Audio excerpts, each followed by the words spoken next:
María Antonia sintió que su experiencia en una ciudad grande y populosa como Córdoba podía ayudar a extender el trabajo misionero hacia los pueblos pequeños. Por eso decidió ir a Buenos Aires, la gran capital del virreinato. Emprendió su viaje a pie desde Santiago. Recorrió 1.400 kilómetros acompañada por algunas beatas santiagueñas que colaboraban en su misión. En su peregrinar al sur, se sabe que tuvo que sortear, además de las inclemencias climáticas, los destinos naturales de caminos rurales, ríos, pantanos, serranías y enfrentar animales salvajes. Se decía a sí misma para guiar sus pasos: la paciencia es buena, pero más la perseverancia. Cuando llegó a Buenos Aires, cuentan los relatos, se encontró con la iglesia La Piedad, que estaba a orillas del pueblo.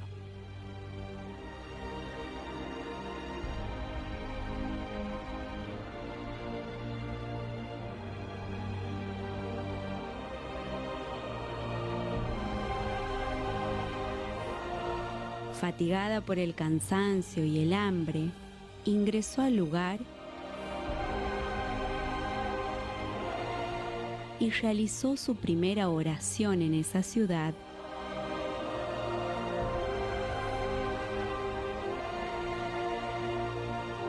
encomendándose a la Virgen de los Dolores, de quien también era muy devota.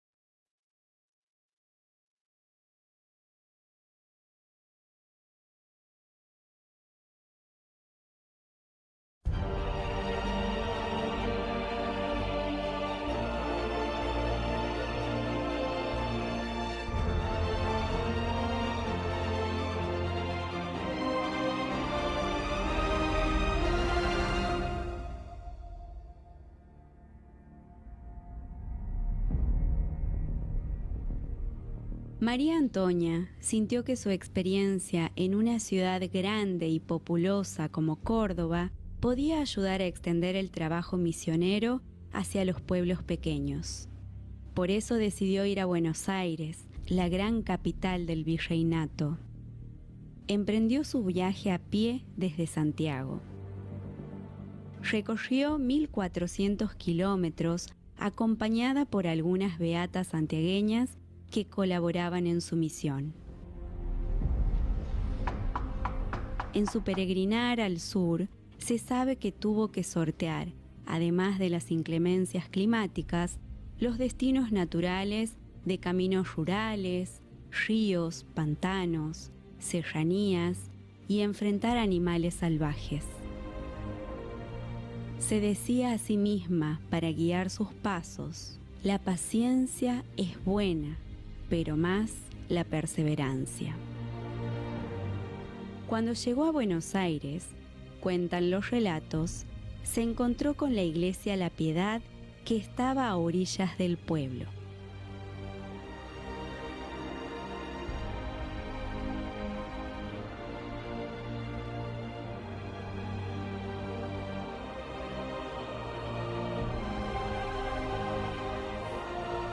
Fatigada por el cansancio y el hambre, ingresó al lugar y realizó su primera oración en esa ciudad,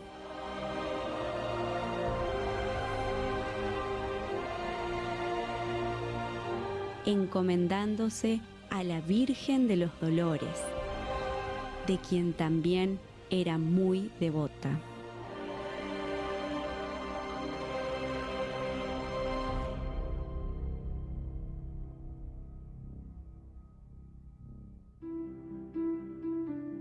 Instalada en la casa de unos parientes en Buenos Aires, comenzó a planificar su tarea misionera, sabiendo que necesitaba permiso del señor obispo y del virrey, ya que la obra de los padres de la Compañía de Jesús, nombrados como los expatriados, estaba prohibida. Era una mujer que estaba preparada, era una mujer que venía justamente de una familia acomodada, pero tenía una gran formación de la Compañía de Jesús, de los jesuitas. Y eso le sirvió a ella como para abrir caminos y poder llegar hasta, bueno, hasta el corazón del Virreinato del Río de la Plata, acá en Buenos Aires.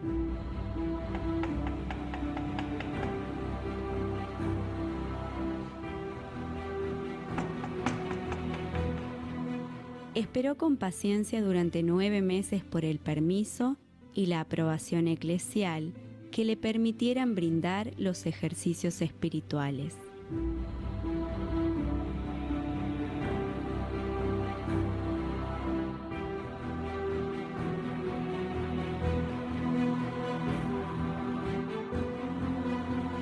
En 1780 comenzaron los retiros en casas que alquilaba con las limosnas mensuales de algunos colaboradores.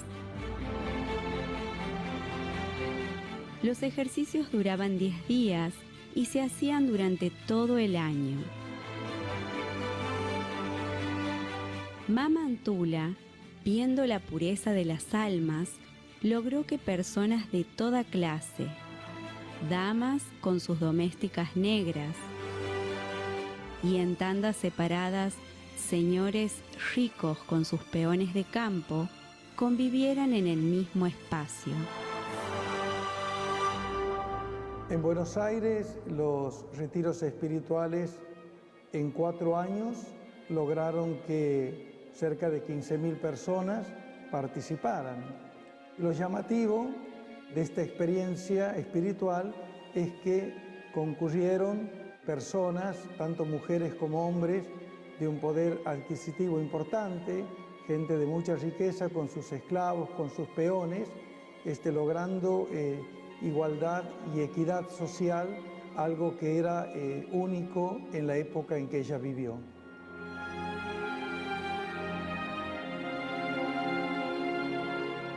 Al ver el beneficio de su apostolado, el virrey comenzó a colaborar con la obra de la Beata y la autorizó a viajar a Uruguay para extender su tarea misionera en territorio oriental. Su tarea evangelizadora le llevó 3 años en el país vecino.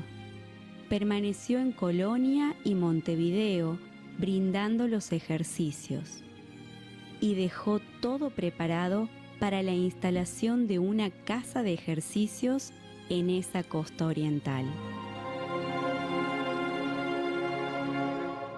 Iba así nuestra peregrina, cumpliendo su sueño de andar hasta donde Dios no es conocido para hacerlo conocer.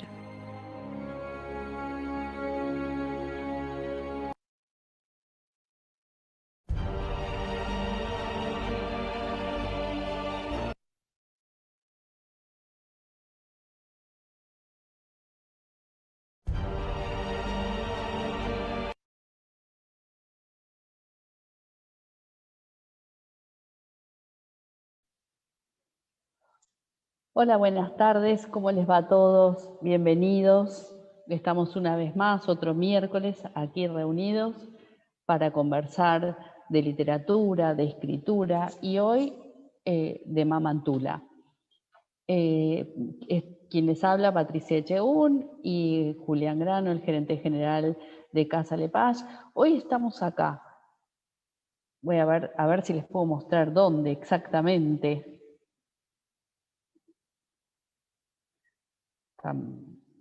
Miren qué lugar. No sé si, perdón. Ahora sí. Miren dónde estamos. Estamos en el pasaje Belgrano. Les muestro. Hoy estamos aquí.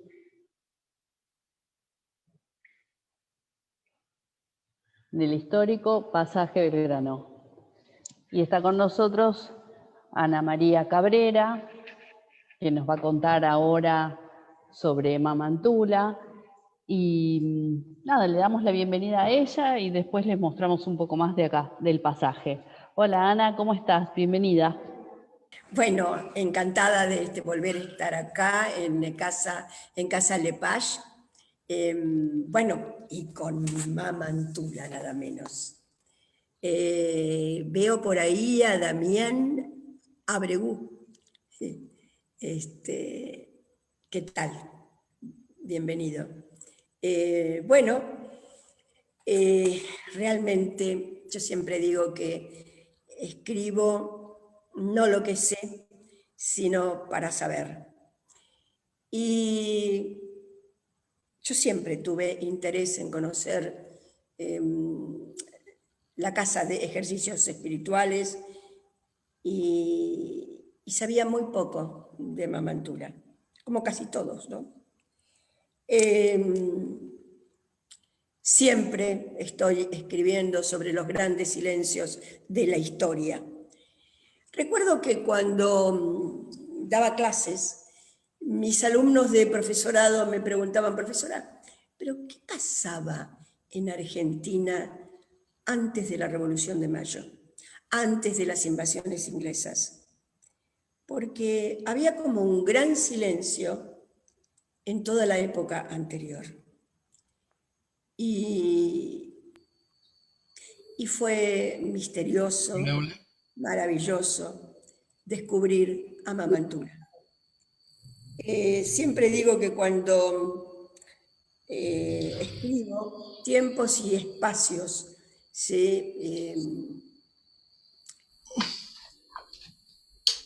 dejan toda su estructura y su cronología. Yo iba siempre a la Iglesia de la Piedad a rezar y yo soy devota de San Padre Pío y me paraba siempre, sin saber por qué, en el ala derecha adelante y después descubrí que era donde estaban los restos de Mamantula.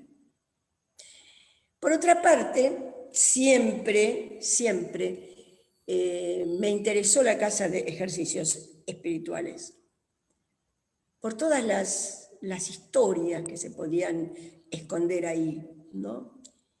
Y hoy les traje también el borrador del libro que yo iba a escribir sobre Mamantula. Después se fueron cambiando cosas.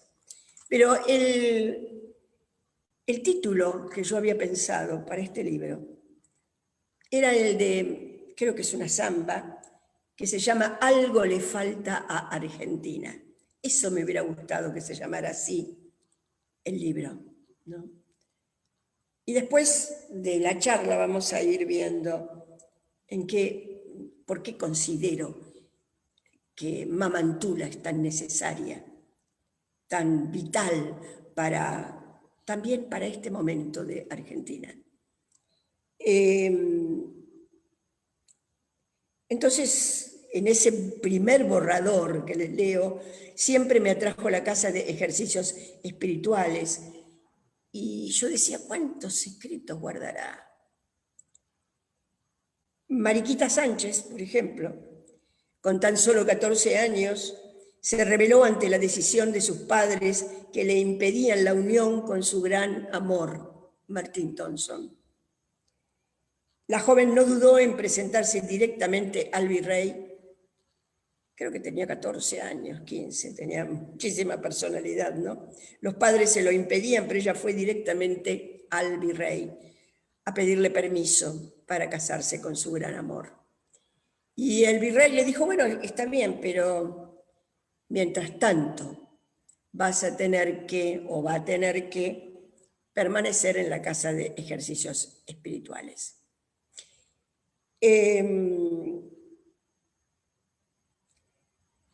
Yo después, en el año 2008, porque los hechos se van haciendo así y me van llevando sin que yo me dé cuenta a mi próximo libro. Les cuento que Mamantula salió por primera vez en el año 2017 bajo el sello editorial Penguin Random House. Yo fui a conocerla a la casa de ejercicios en el año 2008. Yo no pensaba escribir sobre ella, ¿no? Sí, tal como les dije, me subyugaba todos los misterios que podían haber estado allí y todas las historias, ¿no? Porque nuestros héroes de la patria también estuvieron allí. Entonces, volviendo a Mariquita, le dijo el virrey, bueno, está bien, le doy permiso, pero antes de casarse tiene que estar en la casa de ejercicios espirituales. Y bueno, así seguí, casi sin darme cuenta, en el interés que yo tenía por Mamantula.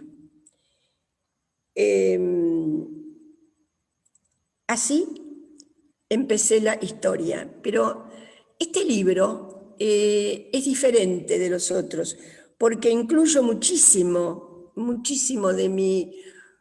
de las experiencias que fui teniendo yo mientras lo escribía. Es un libro que está escrito en dos tiempos, en el tiempo de Mamantula, que nació en Santiago del Estero en 1730, qué poco sabemos de esa época de nuestro virreinato del Río de la Plata, y también en el tiempo presente. Yo quiero dedicarle hoy esta charla a una gran amiga mía, mi única amiga santiagueña, Rosa Arial, que fuimos compañeras de estudio, llena de alegría, vital, muy católica, maravillosa, y que se pasaba haciendo donaciones no, era una persona maravillosa. Y tengo el dolor que todavía no pude llorar, que murió de COVID hace poco, me enteré. Y ella estuvo muy presente en este libro, porque Rosita Arial, que nosotros la llamábamos cariñosamente Chuchina, nos habíamos alejado después de recibirnos de profesora, bueno, no por ningún problema, sino cada una siguió su vida, y de casualidad, yo estaba dando una charla sobre Regina cuando ella se enteró por el diario. Y no sabía que era yo, ¿no? Ella sabía que yo era profesora, pero no sabía que yo escribía. Y entonces me vio en un diario y le dijo a la hija, quiero verla. Es ella, es Ana María Cabrera. Y la hija le dijo, pero te vas a tener que tomar un taxi ahora, porque es ahora, la conferencia. Y estaba semioscuro el escenario, y ella con mucha emoción me dijo, Ana, acá estoy, después de tanto tiempo. Y de ahí fuimos inseparables. Hace, no sé, nos reencontramos ahora 5 años. Y todo confluía, todo, para que yo escribiera Mamantula. Junto a Chuchina estuve en Santiago, yo no conozco Santiago, pero ella me dio ama a su tierra, a Mamantula, y me dio todos los datos que ustedes van a ver sobre las recetas de cocina, porque ella cocinaba, maravilloso. Y yo no la busqué. Y para mí Santiago era ella, Santiago del Estero era ella.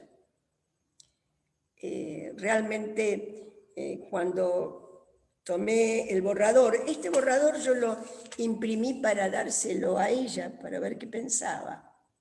Y hoy lo encontré y no pude dejar de pensar este dolor que aún no puedo llorar.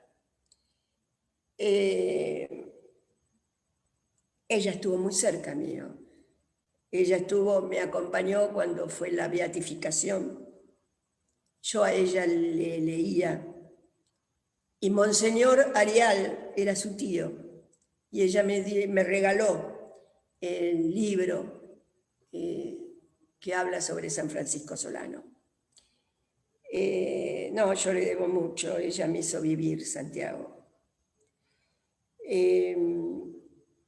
Yo siempre cuando hablo en mis conferencias, hablo del otro lado de la trama, de cómo fue surgiendo este libro, ¿no?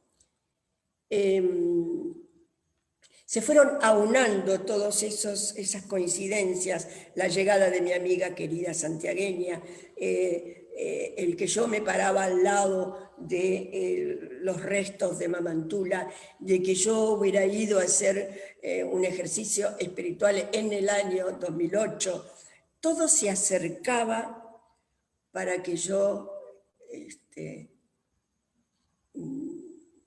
sintiera tan cerca a esta gran mujer. Y también meterme a investigar cómo era nuestro virreinato del Río de la Plata.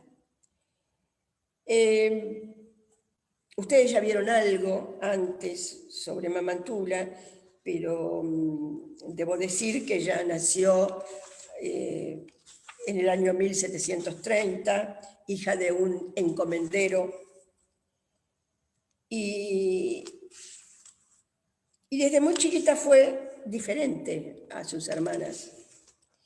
A ella era muy alegre, le gustaba estar con los indios, con los gauchos, y se acercó a los jesuitas muchísimo, ¿no? Y ayudaba mucho a la gente y era devota de San José. Estamos justo en el año de San José. Yo también lo soy, es una maravilla San José. Y entonces, disculpen la emoción, porque Santiago para mí es mi amiga, ¿no? Y como de Regina, como conté el miércoles pasado, aprendí la generosidad, no aprendí, vi que a través de toda su vida la caracterizó la generosidad. A Mamantula la caracterizó la perseverancia. Yo que escribo sobre el tema mujer, me imagino en esa época una mujer que cuando se entera que los jesuitas son expulsados de América, siente el llamado de salir a predicar los ejercicios espirituales y se larga a caminar. Una mujer sola en esa época. Se le unieron indias, gauchas, se le iban uniendo mujeres que después se fueron quedando, se incorporaron otras, y empezó a caminar descalza para derramar su amor misericordioso, porque sí, porque lo necesitaba, porque Dios se lo estaba pidiendo. Por eso vuelvo al título, que me parece que es imprescindible. Algo le falta a Argentina. Mamantula, el amor, la misericordia, la unión sin diferencia de clases ni grietas, nada. Eso era lo que ella quería. Y bueno, imagínense todas las cosas que le iban gritando, ¿no? Ella fue de Santiago, fue al norte, pensaron, hasta llegaron a pensar que era un hombre vestido de mujer, borracha, loca, lo mínimo, ¿no?, que le dijeron. Y no quiero olvidar su nombre, que era María Antonia de Paz y Figueroa, y que después ella quiso llamarse, cuando era muy jovencita, María de San José. Pero después, mezclada entre los indios y los gauchos, ya la llamaban mamá, y por Antonia, Antula. Y entonces empezó a ser Mama Antula. Y llegó a Córdoba. Y ahí se dio cuenta que las grandes ciudades son las que necesitan más pasto espiritual. Fue allí donde tuvo una visión de que tenía que venir a Buenos Aires. Y bueno, así fue. Vino caminando, ¿se imaginan? Y apareció en ese Buenos Aires del 1700, que era la gran aldea.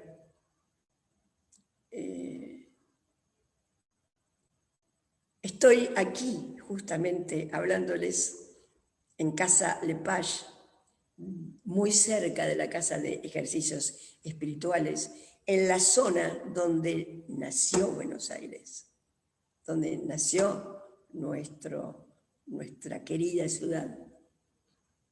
Yo amo Buenos Aires, realmente. He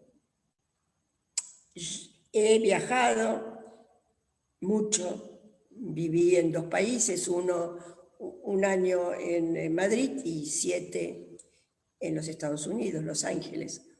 Pero yo me siento que soy porteña. Y para mí entonces es un honor estar en este pasaje Belgrano, donde guardan la primera historia de lo que fue Buenos Aires. Y aquí, cerquita, estuvo Mama Antula y La Piedad. Y ella era muy devota de la Virgen, de Nuestra Señora de la Piedad. Bueno, como les contaba, llegó y recibió pedradas y le tiraban piedras y barro y la insultaban y se quedó a dormir en la iglesia de La Piedad. Yo ahora voy mucho, la quiero mucho, más que sé que están también los restos de ella ahí. Bueno, y me emociona su perseverancia, ¿no? Porque ella estaba en la casa de unos amigos en Buenos Aires y quiso hacer las cosas en orden. Primero, el poder pedir permiso para hacer la casa de ejercicios. Primero, el orden eclesiástico y después el orden político. Todo le costó, todo, muchísimo. Eran no, no y no, y ella perseveraba con la mirada puesta en Dios, en la misión que le encomendó nuestro Señor, porque así era, ella estaba segura de que esa era lo que Dios, en el silencio de los ejercicios espirituales, le había dicho, ¿no? Que esa era su misión. Y entonces ella tenía la serenidad, la certeza de quien sabe que va por el camino que le corresponde. Yo creo que eso es imprescindible para todos. para todos, es poder escuchar la voz de Dios, donde nos dice quiénes somos y para qué estamos aquí, y que cada uno tiene que cumplir su misión. Entonces, obtuvo primero el permiso eclesiástico y después fue al poder político.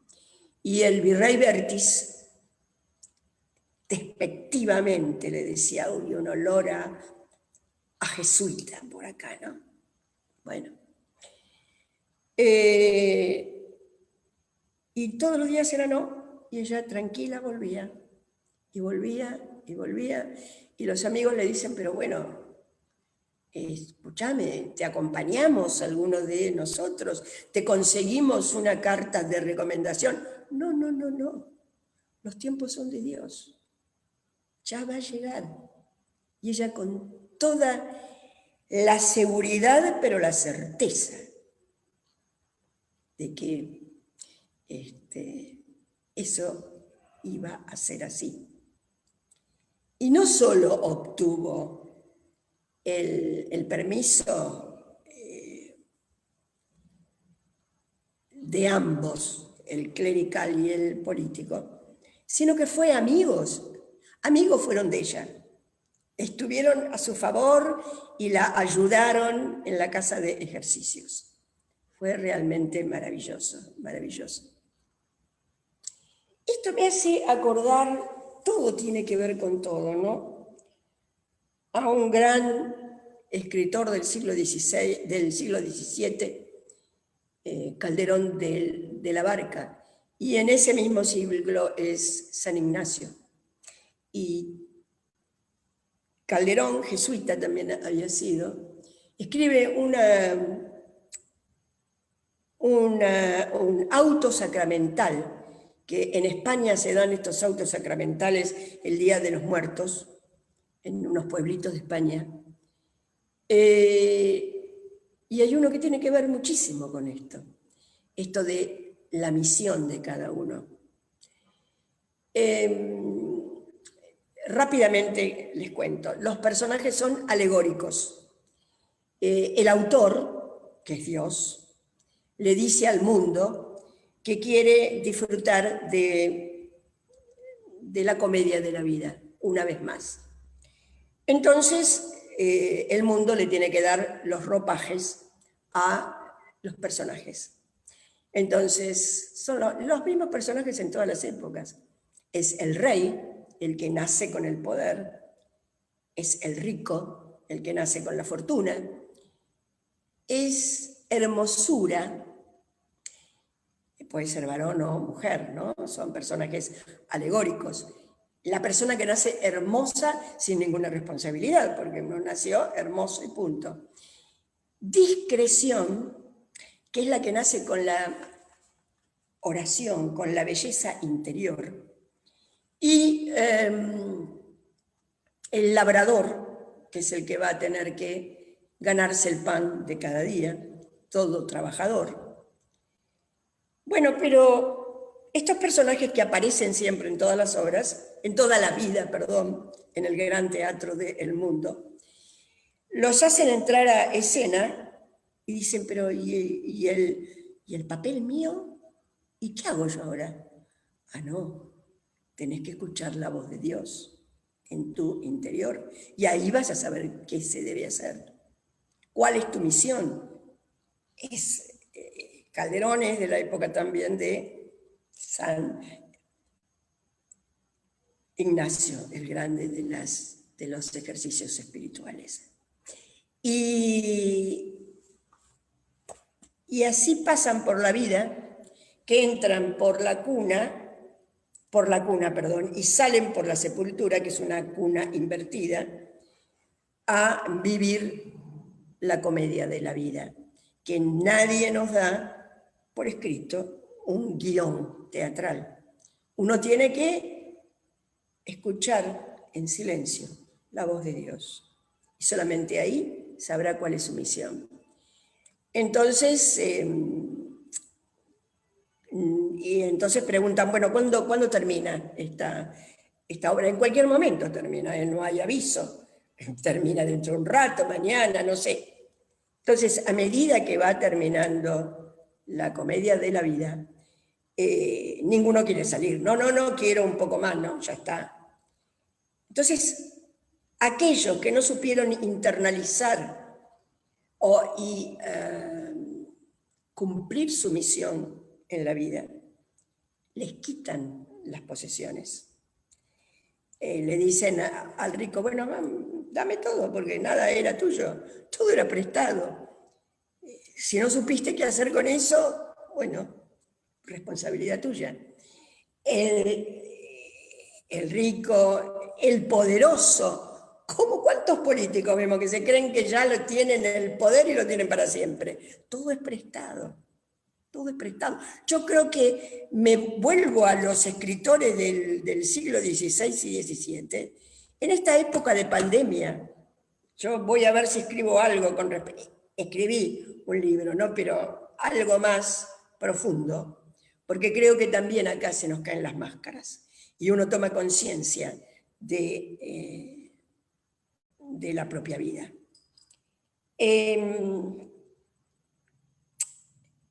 Y en cambio, discreción, que lleva ese personaje, la belleza a su interior, ella no tiene que devolver nada.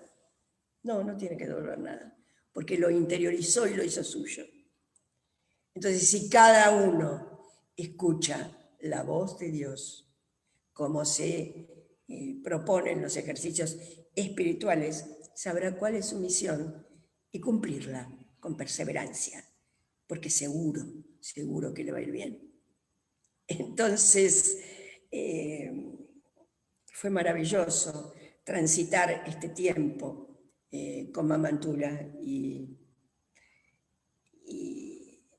con mi amiga santiagueña, ¿no? Después fui descubriendo, leyendo todas las cartas que escribía. Era una mujer muy culta. Se la considera, escuchen bien, y no estaba en los manuales de literatura, no, la primera escritora latinoamericana. Y muy buena. Y escribe unas cartas maravillosas. Y con quien se escribía, yo tendría mucho para contarles, varias reuniones con este libro, porque si bien mis libros son chiquitos, tienen muchísima lectura detrás y muchísima meditación, oración y detrás de cada libro. Y con una mujer que se carteaba, era con Catalina de Rusia. Les aseguro que cuando yo empecé a investigar, Catalina no dejaba de leerla. Una mujer fuera de serie. Que cuando el poder político en España y en Francia quisieron también deshacerse de los jesuitas, porque no les convenía, nombraron un papa para que disolviera la congregación. ¿Y saben quién fue la única persona que cobijó a los jesuitas? Catalina de Rusia. Dijo ella que no era católica, que era ortodoxa, rusa blanca, pero que privilegiaba para su pueblo la cultura y la educación. Y eso eran los jesuitas también. Y los tuvo. Los cobijó cuando en Europa tampoco los querían, ¿no? Pero en el Virreinato del Río de la Plata una mujer trabajaba arduamente por seguir con esa misión. Estuvo también en el tema tratas, en el tema mujeres, en el tema esclavitud. Tuvo dos grandes amigos, el padre Gaspar Juárez, que el padre Gaspar Juárez fue su confesor la ayudaba muchísimo. Y hay el diálogo de despedida es tremendo, tremendo entre Gaspar Juárez y ella.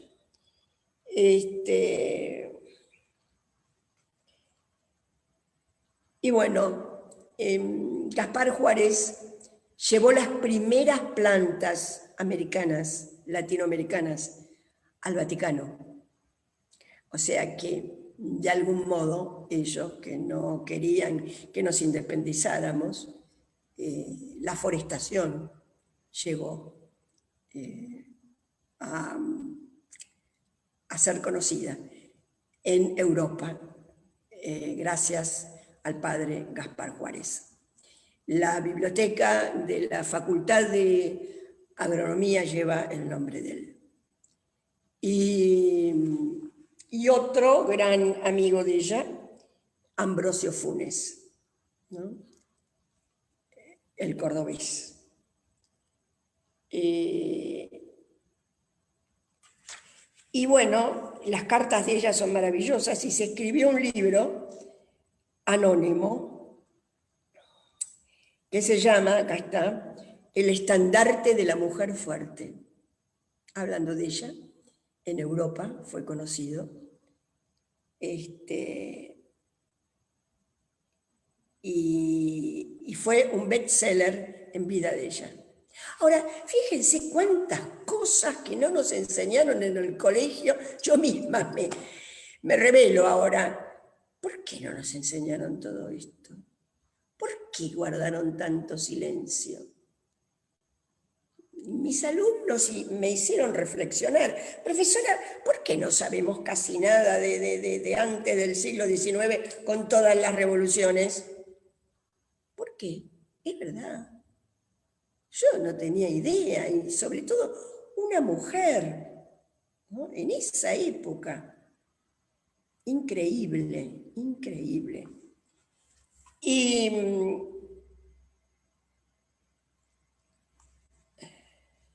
fíjense la cultura de ella. Les leo aquí. Dice, tanto impactaron las correspondencias de ella que un autor anónimo se animó a publicar un libro en 1791 llamado El estandarte de la mujer fuerte. Así le cuenta el padre Juárez a Funes, el otro amigo, Ambrosio Funes, el 12 de julio de 1791. Dice, acabo de saber que muchos retazos de estas, justamente con los de la Beata y la de Catalina, se han impreso en francés en un libro cuyo título es El estandarte de la mujer fuerte. Por mujer fuerte entiende a la Beata, cuyos misterios y ejercicios es su principal asunto. Yo no he visto todavía el libro, pero ha venido a Roma y quien lo ha leído me lo ha dicho. Fue famoso en Europa. Mientras ella vivía, ¿no? Y lo puse en una época en que la mayoría de las mujeres no sabían leer ni escribir, por supuesto. Yo escribí otro libro del 1500, bueno, el 1500, el 1600, el 1700, lo mismo, 1800, una mujer que lee es peligrosa. Entonces, repito, en una época en que la mayoría de las mujeres no sabían leer ni escribir, Mamantula tenía una vasta cultura. Escuchen bien, escribía en español, francés y latín. Su carta más antigua está escrita en la provincia de Córdoba, el 6 de enero de 1778. Las demás misivas las redactó entre los años 1780 y 1795. El total de cartas conocidas hasta hoy es de alrededor de 55. Su prosa, como leímos, es de tono familiar, cotidiano, profundamente religioso. Su estilo es fresco, cálido y práctico. Se alternan los momentos de devoción con los trajines de la cocina. Mamantula inaugura la literatura de mujer en estas tierras. ¿Por qué no nos enseñaron en literatura de cuarto año o de quinto esto? Mientras ella vivía su biografía, el estandarte de la mujer fuerte llegaba a ser furor en Europa y en la Rusia blanca, y otra gran mujer, Catalina la Grande, la leía, ¿no? Qué hermoso esto de que Catalina privilegie para su país la cultura y la educación. Se ha detenido la grabación, me avisan. Bueno, realmente, ¿no? Tenemos que replantearnos ya. Eso lo decía una reina en el siglo XVIII, y todavía hoy nos estamos replanteando que para surgir como país en todo el mundo, ¿no?, la cultura y la educación es lo básico, lo básico. Y esta gran mujer cobijó a los jesuitas porque privilegió eso para su país. Y bueno, lo que me conmovió también y que no se decía era que todos los prohombres de la Revolución de Mayo se reunían en la casa de ejercicios y se leyó los papeles prohibidos de la Revolución Francesa. Fíjense ustedes. Les tengo que hablar de Manuel Belgrano, que Manuel Belgrano, cuando llegó de Europa, fue a la casa de ejercicios espirituales, hizo 8 veces las tandas de los ejercicios. Cornelio Saavedra la administraba, la casa, y esto dice así: los ejercicios de San Ignacio no se detuvieron, como tampoco la presencia de los jóvenes políticos. La casa se iba convirtiendo en un ámbito de debate y discusión en consonancia con las proclamas de la Revolución Francesa de libertad, igualdad y fraternidad. Otro de los que empezó a visitar la casa fue Manuel Maximiliano Alberti, nacido en Buenos Aires el 28 de mayo de 1763. Se había doctorado en teología y cánones en la Universidad de Córdoba y ordenado sacerdote en 1785. Él ya conocía la obra de la Beata. Sus padres le hablaban con frecuencia de esta obra y no dudaron, junto a otras familias, en donar las tierras para la creación de esta casa de ejercicios, la que tenemos acá nomás, cerquita, y que va a ser también monumento histórico pronto. Era muy simpático y conversador. Cierto día, después de comer un buen puchero, Alberti, Belgrano y Saavedra se reunieron para conversar con Mamantula en uno de los 9 patios de la casa. 9 patios. Tienen que visitar la casa de ejercicios. Tenemos que impulsar la educación popular, dijo Alberti.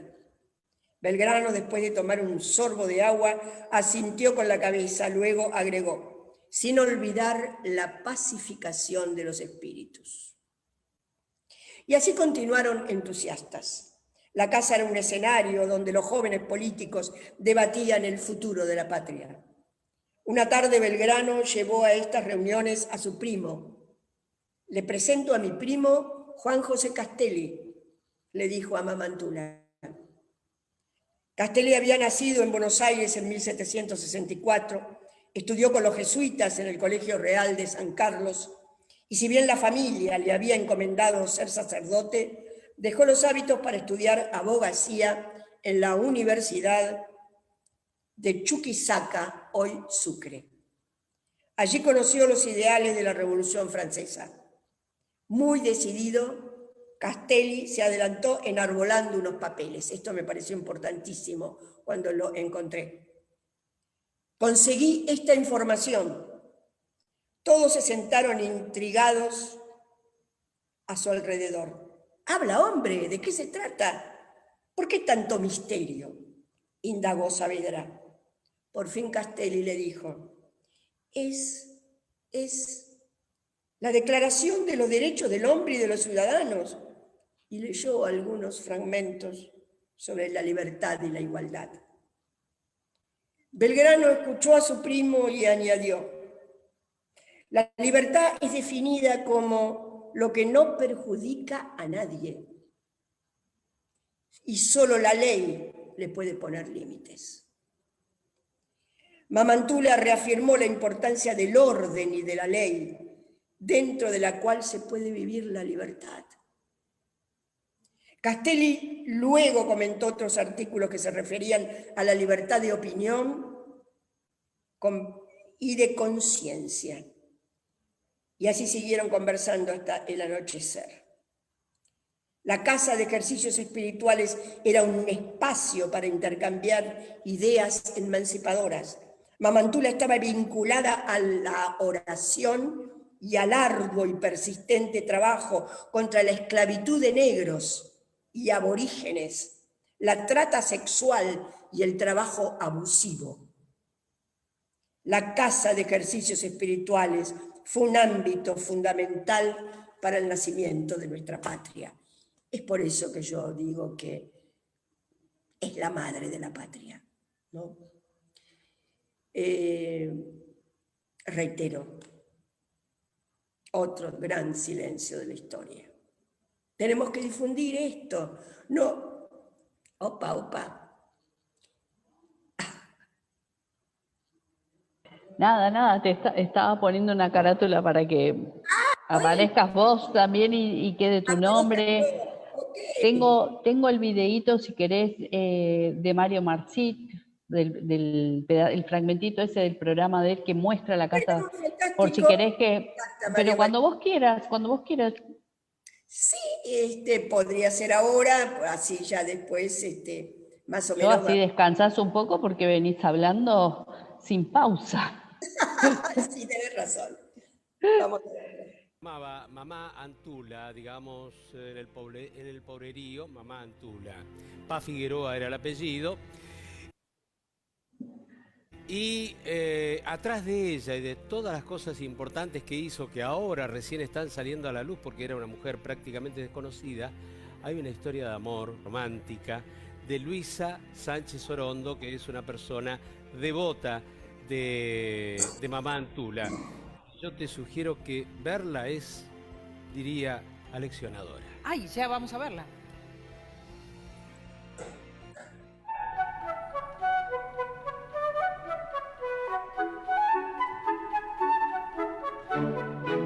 Vamos a hablar de una mujer prácticamente desconocida, pero que puede ser consagrada como la primera santa argentina. En vida se llamó María Antonia de Paz y Figueroa, pero en el interior profundo de Santiago del Estero, donde nació, y en otras provincias del norte, se la conoce popularmente como Mamá Antula. La beata, llamada cariñosamente Mamá Antula por los más humildes, vivió apasionadamente el sacerdocio bautismal y asumió con audacia de mujer fuerte el carisma de organizar los ejercicios espirituales en los principales pueblos del virreinato. Es una mujer que supo interpelar la sociedad en la que le tocó vivir. Es absolutamente fuera de serie, porque es como si hubiera escuchado al Papa Francisco, que ahora dice, viste, no balconeen la vida, juéguense, salgan, participen, tomen sus decisiones. Mamá Antula vivió en tiempos del virreinato. Tomó el lugar de los jesuitas cuando estos fueron expulsados de América. Ella continuó con sus ejercicios espirituales y caminando como una peregrina, vestida con ropa de jesuita, sandalias y un bastón con una cruz en lo alto, llegó hasta Buenos Aires, donde continuó con esa misión que le llevó toda la vida. Creo que María Antonia se destaca así como excepcional por todos los inconvenientes que tuvo que vencer. Y sin embargo logró absolutamente todo lo que se había propuesto. La prueba está acá. uno de los edificios más viejos de Buenos Aires. Así es. Ella construyó la Santa Casa de Ejercicios Espirituales ubicada en Independencia y Salta, donde todavía se conservan algunos de sus objetos personales. Cuando se fundó la casa, esta parte era como la periferia de Buenos Aires. Hoy en día quedó en el centro. Bueno, era eso lo que les queríamos mostrar. Este programa es un programa grabado que lo encuentran en YouTube. Es del 2017, o sea, hace unos cuantos años, pero como tenía imágenes que podían acompañar lo que nos venía contando Ana María, lo queríamos compartir. Lo que ahora querría agregar es que la casa de retiros está muy cerquita de Casa Lepage y justamente salió esta semana la noticia de que el gobierno de la ciudad está trabajando para la puesta en valor y la recuperación patrimonial de este lugar. Así que nada, tendremos que estar atentos a ver si en algún momento queda abierto al público próximamente. Ahora sí, Ana María, todo tuyo, podés continuar tu historia. Y podemos ir en todo caso cerrándola y bueno, y si después quieren hacer preguntas o comentarios, sería fantástico. Había varias preguntas hace un ver. ratito. A ver si encontramos alguna.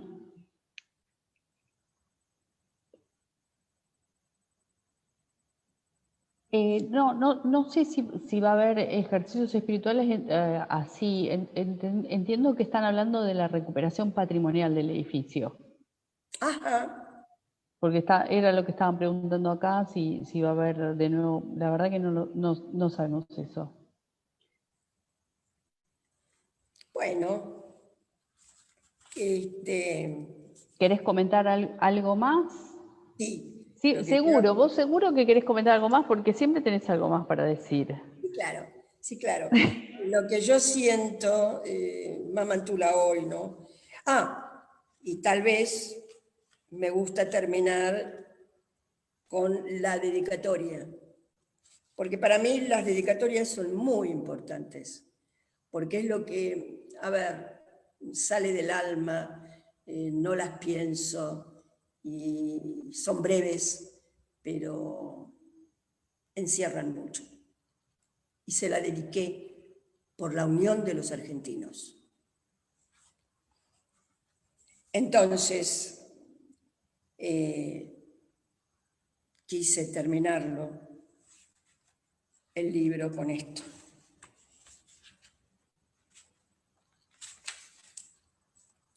Ella murió a fines del siglo XVIII.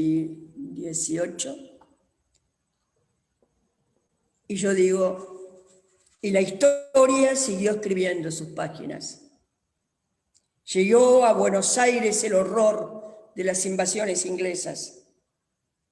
Argentina tiene un gobierno patrio, se independiza, se cae y se levanta.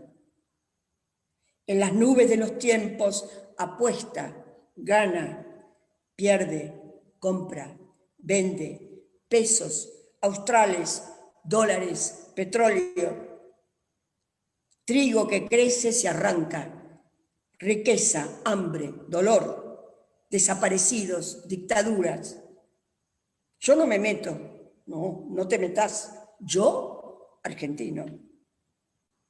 Vientos huracanados, ¿me voy o me quedo? No sé si lo que nos une es el horror o el amor o el espanto. Siglo XXI. Una luz puja por iluminar. ¿Será el sonido de los ríos? ¿El susurro del viento? Es la voz de una mujer que persiste. Hoy se descorren los velos que ocultaban a esta gran mujer. Ella nos da la mano para continuar el camino. Hoy una nueva voz nos interpela.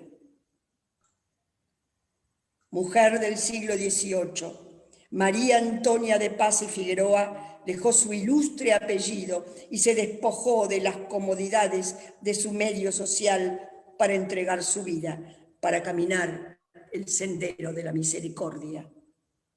Decidió llamarse María Antonia de San José, su santo patrono. Caminó descalza con la oscura túnica jesuita para derramar la luz del amor por el intrincado mundo del virreinato del Río de la Plata. Se mezcló con todos los necesitados de uno y otro lado del Río de la Plata, todos, sin importar sexo o condición social, sintieron el abrazo amoroso de una madre, de una mamá. Así nació Mamantula. Su amor maternal persiste. Hoy es beata, mañana será santa. Mamantula es la madre de la patria. Por eso quería llamarla Algo le falta a Argentina. Mamantula. Nada más. Hermoso. ¿Por qué? Hay que preguntarse. ¿Por qué aparece en el siglo XXI cuando más la necesitamos? Antes no.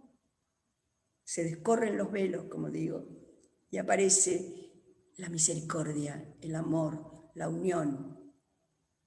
No sé si piensan así, pero se lo dedico a la unión de los argentinos. Y esta charla a mi gran amiga santiagueña.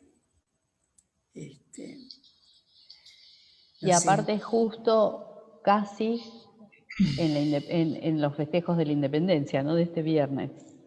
Exactamente. Qué lindo que lean Mamantula, que reflexionen, que hagan los ejercicios espirituales, que se encuentren con la voz interior que les dice cuál es la misión. Yo creo que si cada uno supiera exactamente cuál es su misión en este mundo, se terminaría la envidia, porque en todo caso uno tendría que hacer lo mejor posible la misión que se le ha encomendado. Y no necesitaría compararse con nadie. ¿Para qué? Uno tiene que superarse a sí mismo, no querer lo que el otro tiene. Si todas las misiones son hermosas, depende de uno. Dios nos la dio y depende de uno. No querer sacarle al otro lo que es la misión del otro. No es de uno mismo. Entonces, este libro, esta mujer que ojalá muy pronto sea santa, la primera santa argentina, ya es beata, y que bueno, y que derrame, porque nos hace falta todo el amor y la unión. Es una mujer maravillosa. Así que bueno, muchísimas gracias otra vez, Patricia, Julián, esta Casa Lepage que es preciosa, que ojalá se abran pronto, ¿no?, todas las restricciones y podamos seguir hablando de estas historias y sobre todo que venga mucha gente a admirar todo esto, porque este es nuestro Buenos Aires. Ahí nació Buenos Aires. Hoy hablamos de la casa de ejercicios, hablo desde la Casa Lepage, acá nació nuestro Buenos Aires querido. Así que bueno, Silvina me dice muchas gracias, y muchas gracias a todos los que participaron. Matías, muchas gracias Ana María por la charla, gracias Matías por escucharme. María de Jesús, gracias a vos. Mira cómo te agradecen todos los que están acá. Francisco, Juli, sano para todos. Muchas gracias por la charla. Gracias a ustedes por estar. Y vamos a seguir con mucho más, Patricia, mucho más. Y van a poder venir acá y vamos a practicar. Damián Abregú, gran amigo, gran devoto. Él hizo mucho, mucho hace.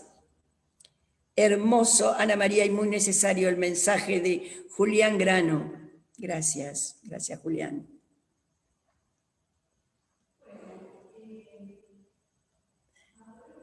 Que estamos acá todos juntos para compartirles las redes sociales de Casa Lepage, ahora se las paso.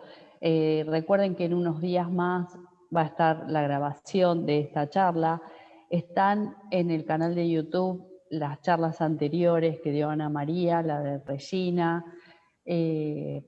Pacini y la de Macacha Güemes, y ahora en unos días va a estar esta también. Y aprovecho para contarles esto. Este mes, desde aquí, desde Casa Lepage, estamos invitando a descubrir el encanto del casco histórico. El gobierno de la ciudad nos compartió una guía y hay más de 40 lugares turísticos destacados acá en las proximidades. Entonces, qué mejor que venir, recorrer en estas vacaciones de invierno, que tenemos un poquito más de tiempo, recorrer todos estos lugares.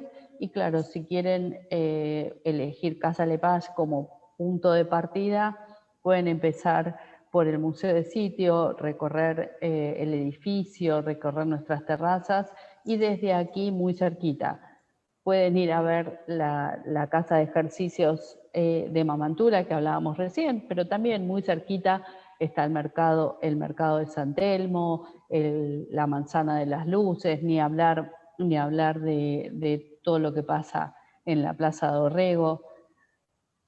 Una muy linda posibilidad desde acá. Les comparto las redes, como les decía, y mañana a las 19 horas vamos a iniciar los festejos de la independencia del 9 de julio con danza. Flavia Sorsi y Lucas mañana reciben a Teresita Campana, una especialista en danzas del virreinato. Vamos a esto que decía recién Ana María, ¿no? Qué poco sabemos de ese tiempo, el anterior a la independencia y todo lo que ocurría en esos años. Bueno, Flavia, como ya saben, todos los jueves se encarga de contarnos junto a Lucas mucho de cómo era la vida cotidiana de esa época, y mañana vamos a hablar en ese sentido de música y danza. Qué lindo, qué lindas cosas que hacen. Sí, hermoso, hermoso. El tema de mañana es precioso también. Bueno, sin más, les agradecemos que nos hayan acompañado hoy también. Les deseamos unas buenas noches. Gracias a todos y nos vemos mañana a las 19 horas. Gracias, Patricia, y a Casa Lepage. Gracias a vos. Chao.